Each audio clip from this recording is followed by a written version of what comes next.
He always looked like a man who had everything under control.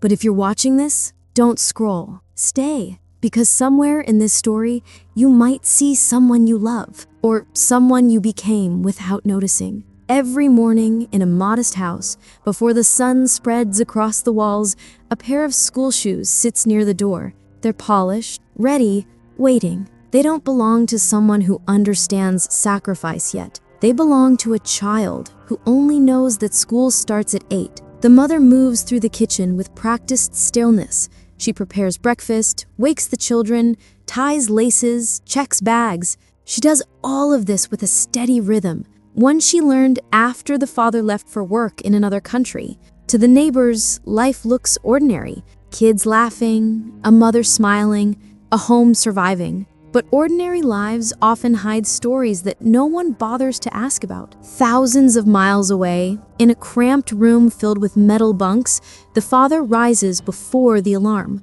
He doesn't speak much. He folds his blanket, splashes water on his face, and slips a photo from the top shelf into his pocket. It's creased at the edges from being touched too often. He carries it like armor. The others in the room move slowly, dragging themselves into another demanding day. But he moves with purpose, even though his eyes reveal a heaviness nobody comments on. In that foreign place, he is just another worker in a long line of men chasing something for people waiting at home. At the job site, he lifts boxes, sorts goods, carries weight that people who love him will never feel. The hours blend together. Noise, sweat, repetition. He rarely complains. Not because he's strong, but because he doesn't see complaint as an option. In his mind, every movement is a step toward his children's future, a future he didn't have the chance to choose. Meanwhile, at home, his children walk to school wearing those neat shoes and carrying bags filled with new notebooks. They laugh with friends, unaware of the cost behind every pencil and uniform. Sometimes they pause at the gate and ask, "When will Dad come home?" Their mother answers with a soft smile, even on the days she feels the silence in the house pressing against her. The father spends breaks alone. He scrolls through old videos of his children on a cracked screen. The connection is unstable, the audio faint, the images blurry, but he watches every second as if watching can bring him closer. Sometimes his fingers hover over the call button, but he stops himself. He wants to look strong. He wants to sound cheerful. He doesn't want them to hear the exhaustion sitting behind his voice.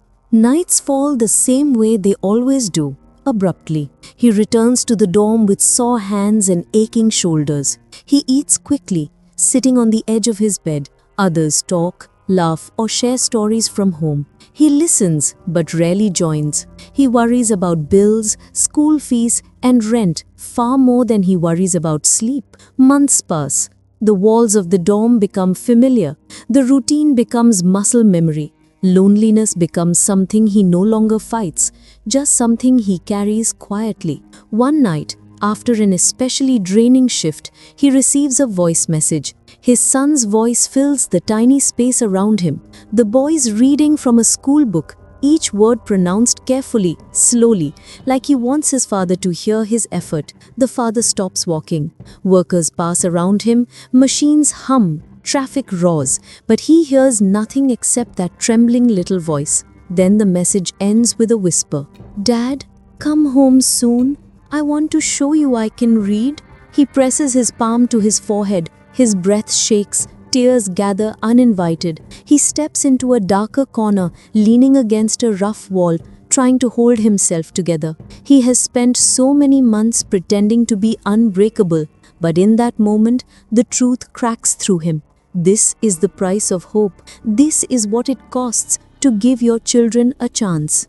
The next morning, he works with more urgency, not faster, just deeper, as if every task carries the memory of that voice message. Every remittance he sends home becomes a promise he intends to keep. Back in the small house, life continues. The children grow a little taller.